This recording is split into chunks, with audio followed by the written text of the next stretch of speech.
Before we talk Open Championship, it was just so happened that you brought up an interesting point about Tom Brady. The people who get hurt are the fantasy football fans, correct? Oh, fantasy fans. Like, I usually have Tom Brady as my quarterback because he's just an easy 400-yard quarterback. I don't know now. What's Johnny Manziel doing? Maybe off the board. All right, well, how about let's move on to golf. And certainly it was a wild 4 days at Troon, Scotland, at the Royal Troon. And sure enough, it looked like Phil Mickelson could finally win another major. But it wasn't his collapse, but rather another competitor who just so happened to shoot better than he did. And that's truly remarkable. Henrik Stenson, 20 over, setting a new record in a major for, I guess, for the most par, or under par scenario in this case. What was, to you, probably, I guess, the biggest story out of the Open Championship? Just how well he played. It's the obvious one in it. But I think also, go out the whole other way of it, it's how everyone played. It was such a good tournament. Like, minus 20 at a British Open is not what we're used to. We're used to some guys winning, and you're like if you make a minus, you're happy, and that's a victory. But the fact now that the PGA's kind of turned where every tournament, there's guys are fighting each other. It's not just a runaway anymore. Like, we all love the Tiger Woods days, but you didn't sometimes love watching golf where it's like a runaway. It's like an NHL game where it's 10-0. You turn it off and move on. Now golf is turning that where you're going to constantly watch because guys are battling it out, and the field is getting so close together now.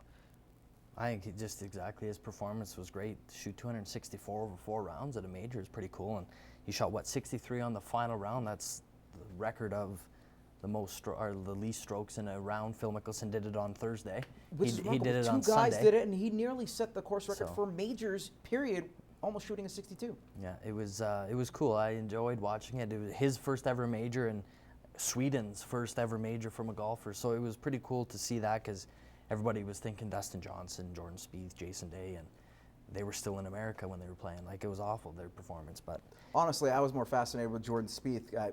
Talking about a guy who just had a rough week, or 2 days that was anyways, especially that one hole when he was in the bunker, and it just came right back around, and I was like, all right, well, I guess it works.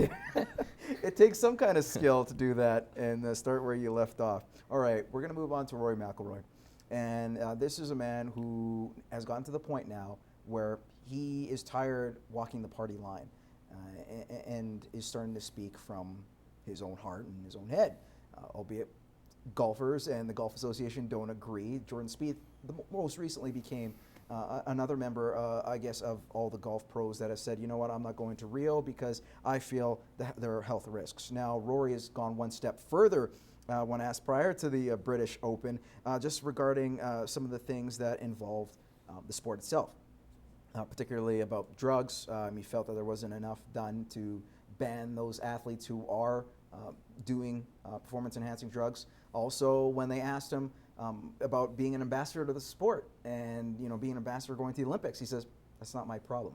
Given what was said here, do you think that golf has a shelf life past this Olympics and the next Olympics coming up? Not a chance. It can't. If you're all your top 4 guys right now are all bowing out of the Olympics, and that's supposed to be the thing that in sports that some guys trump everything else in their professional life because they win an Olympic medal. Look at Matt Sundin. His gold medal is more important than never. He said he didn't care if he won a Stanley Cup. It was more important to win that gold medal.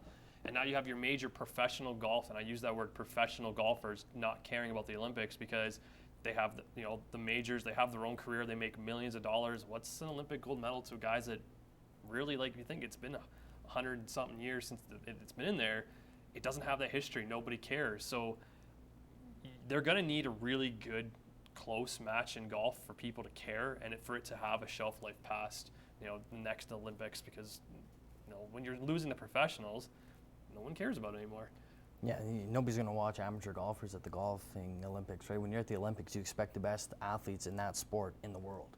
And the fact that they're not there, it's detrimental to the sport of golf. And having Rory McIlroy come out saying he's not even going to watch golf at the Olympics, he's going to watch the other events, obviously that's something that you don't want to hear from somebody of his stature in that golfing association, to say that and put down the sport that much. I think it's awful, and it's detrimental to golf. But that's the problem, I think, with the Olympics when you throw in professionals, and it's tainted our judgment of what good sports is. And hockey's an example. If we ever get rid of professional players, are we going to watch the tournaments like we used to? Are we going to start packing bars at 5 a.m. to watch Canada win gold for a bunch of guys we don't know who they are? Are we going to get jerseys with their name on it? No, we're not. And it's the same with tennis. It's the same with golf now, with hockey, basketball. You can go through all the sports.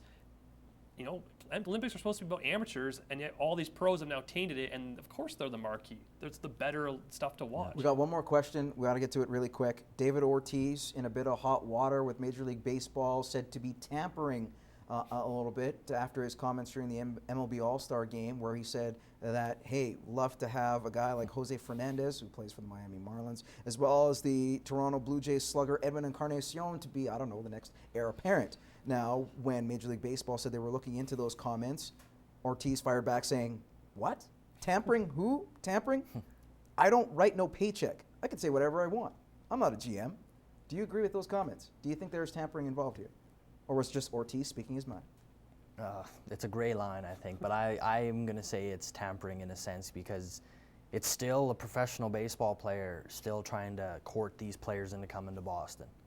That's the way I look at it in that way. You want to keep it short, we'll keep it short. I think it's tampering.